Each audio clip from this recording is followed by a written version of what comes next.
a box, and I definitely don't want to put God in a box. So I want to be able to dream big and kind of let go of my small-mindedness. And from John Anderson, I think if you let go of preconceived ideals, you'll find everything in this life. And from Winifred Hausman, going God's way includes letting go of the human way of thinking and holding on. When we commit our way to the Lord, we are willing to look to Him first and let everything else fade into the background as we concentrate on building our lives under divine direction. We can release it. From Joyce Meyer, when you let go and learn to trust God, it releases joy into your life. And finally, from Beyonce Knowles, this is good. Thank God I found the good in goodbye. So now here's Kathleen.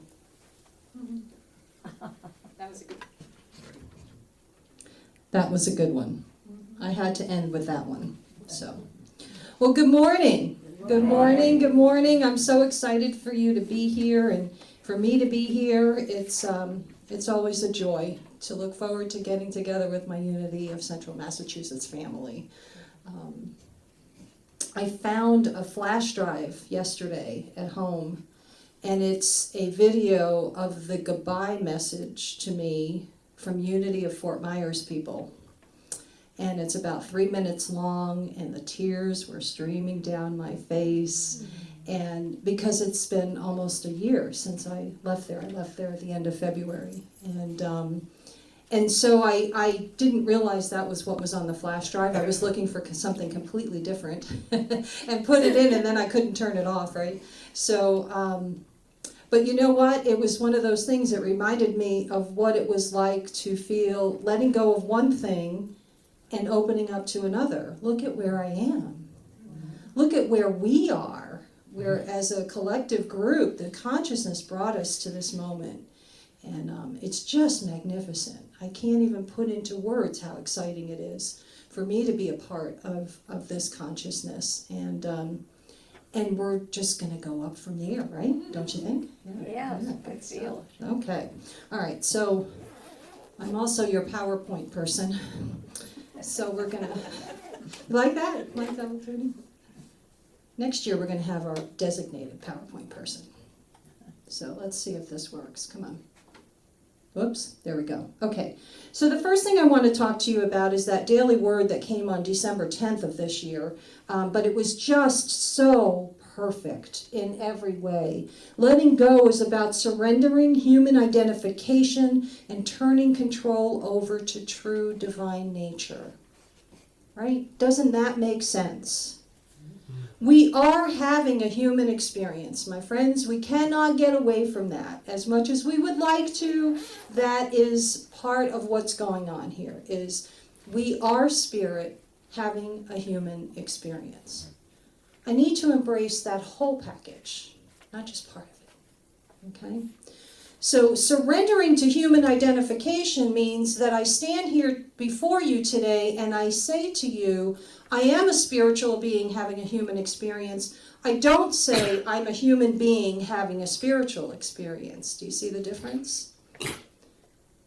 This human body that you see in front of me is not representative of who or what I really am. I am really spirit. I am divine in nature, as all of you, because we're all connected. So if I am, you are, right? Right. Okay. Say yes. Yes. No. So what the daily word said to us on that particular day is that we surrender. It's misleading, letting go and letting God, right? You can say, okay, God's got it, and then wait for this outside source to take care of it for us. And that's not exactly how it works, is it? No, not at all. We're being asked to surrender control of my life to an external authority? Absolutely not. I'm surrendering the human identification and turning control over to divine mind, divine spirit, whatever you want to call it. Source, universe, God, Buddha, well, I don't care what you call it. I'm going to turn it over to that. I'm never misled when I rely upon that inner guidance. I'm never misled. I may think I am at times. I may wonder, how did I get here? How did I end up in this space?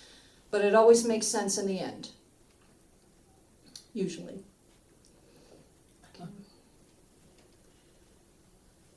So it says, let go of the need to figure out life intellectually. How many of you have ever been told that you're trying to analyze something too much?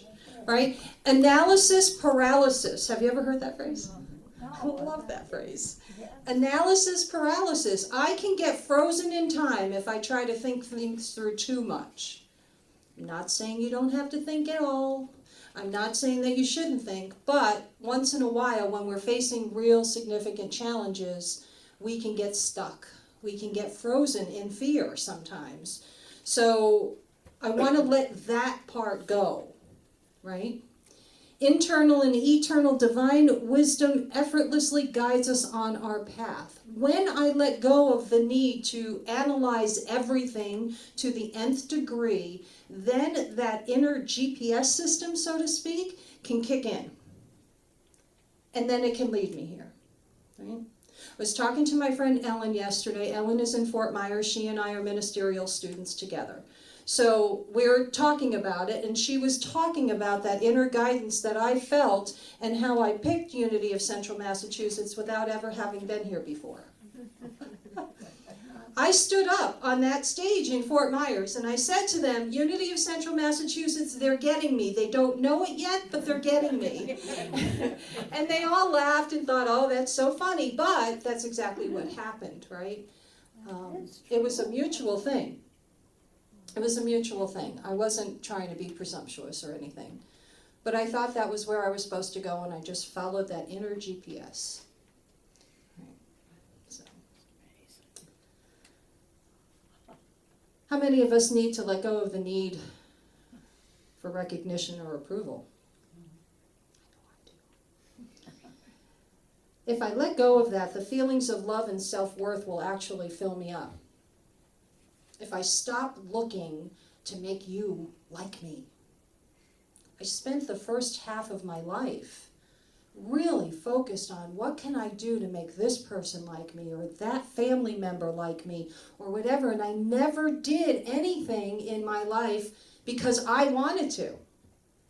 I never chose a restaurant because it was the one I wanted to go to. I chose it because it was the one my husband wanted to go to or my mother wanted to go to. I never picked a movie because I wanted to go along with the group decision. I didn't know that that's what I was doing at the time. But that is what I was doing. And so when I found out, and when I went through a divorce in 2009, and when I went through that challenge, I began to recognize that I had absolutely no idea what I liked and what I disliked or anything. I didn't know what movies I liked. I didn't know what kind of food to order. I didn't know what kind of restaurants to go to. It was really, as funny as it sounds to me now, it was real. It was a challenge. I had no idea of what to do. So we can look at releasing that if we want, right? Yes. Okay. I want to go through some of these quotes before we move. Oh, feelings of love and self-worth fill us up. Opening the way for the spiritual ideas to flow forth. That's the important part. When I go through life with an open mind and an open heart, it makes the channel of energy flow is just amazing. It just, the ideas come through left and right, and I grab some of them and I miss some of them. I've given up worrying about what if I miss something because I know it's going to come right back around again. I trust spirit now. Right? I didn't before. It's like, what if this is the person I'm supposed to be with and they didn't ask me out on a second date? What do I do? You know, all that stuff. What if? I don't worry about that anymore. Spirit, the energy continues to flow. That is the part of this whole process here. Love is flowing through each and every one of us. wisdom is flowing through each and every one of us, right? And it's connecting us, and you know those things about synchronicity in the world, right? I think of someone and then they call me. I haven't talked to them in, a long time, and they just call me out of the blue, and I had thought of them 5 minutes before or a day before. All of that, it's that energy. It just keeps going and going and going. And what this is all about is the spiritual ideas are coming from source, from God, right? Call it what you will. It's hard for me to say God and not think of the man upstairs. I have a friend of mine who loves to call God Gus. Guy upstairs. Guy upstairs, yeah. And that works for her, and that's great, right? So when I say God, I might change to divine mind, divine spirit. It's all the same. Take what you like, leave the rest. Whatever works for you is fine. But those spiritual ideas come flowing through me. And I grab onto them faster now. Because I trust. There's a trust issue that goes on here too. I think we've talked about this once before. That phrase, trust God, doesn't always work for me. I'll confess. It doesn't always work for me. The phrase, trust God one more time, works for me.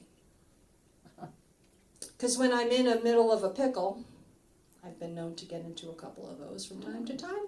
When I'm in a pickle, I know that when I say trust God, it sounds almost cliche for me, and then trust God one more time reminds me, oh yeah, I trusted in the past and it worked.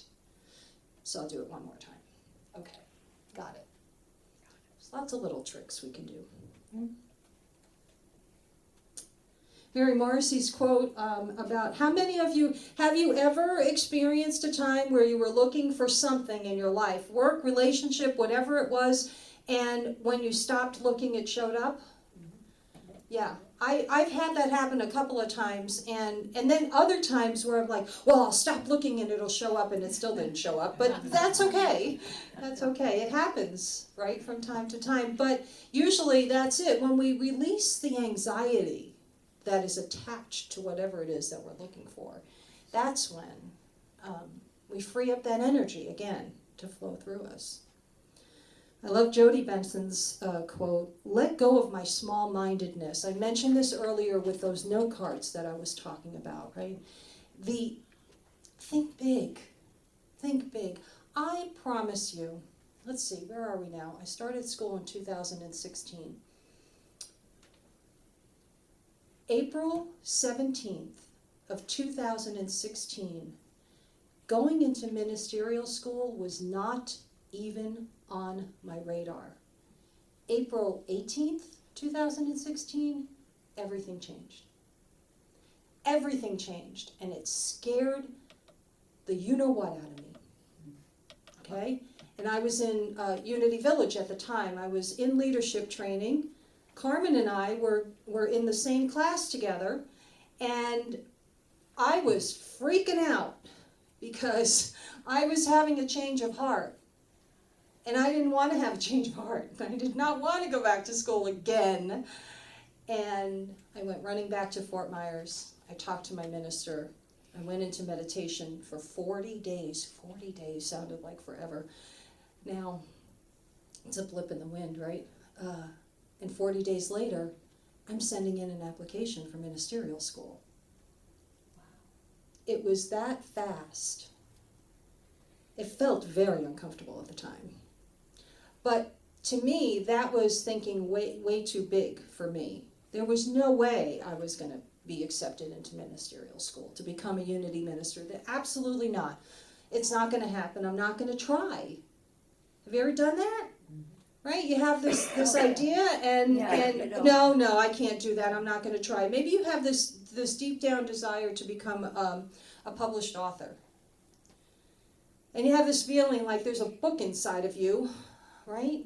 And oh no, I'm not going to do it. My friends, start writing anyway.